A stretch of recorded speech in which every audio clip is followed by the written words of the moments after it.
The word jihad is mentioned in the Quran about 41 times. The words mercy, peace, and compassion are mentioned about 355 times. Yes, come in. Come on in, Riaz. Sit down, please. Contrary to popular belief in most Western cultures, Islam is a religion that preaches peace and tolerance. Yes, Patricia.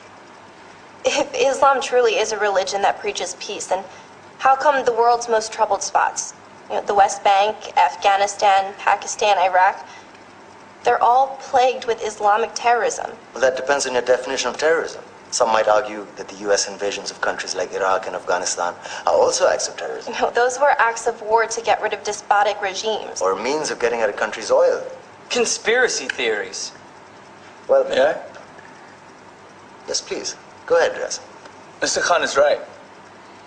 I mean, if we're talking about terrorists, the world's biggest terrorists are the white superpowers. Come on now. No, really, stop and think about it. Explain 9/11. Okay. Do you know how many people died in the Twin Towers strike? Around 3,000. And do you have any idea how many people died in the bombing of Afghanistan?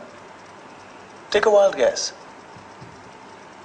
More than 15,000 people died. And that's just conservative figures. About 50,000 tons of explosives were dropped on innocent civilians. Men, women, children. Yeah, but that was because of the Taliban. Now that you brought it up, did you know that the Taliban was a creation of the CIA to fight the Russians? Whatever. They were still harboring terrorists. Yeah, right. Terrorists that were never found. Just like the weapons of mass destruction that were never found in Iraq. Do you want to get into the death toll in Iraq? 500,000 civilians and counting. And what do Britain and America say when they don't find these weapons? It's simple. They just say sorry. And still refuse to relinquish control of these countries. What are you trying to say? What I'm trying to say is that just because you're American, wear a fancy suit, and call yourself the president, doesn't make you any less of a terrorist. I'm saying that if you don't stop meddling in other people's countries, you will face a backlash. If Muslims like you feel that way, then why don't you get out of our country? We will.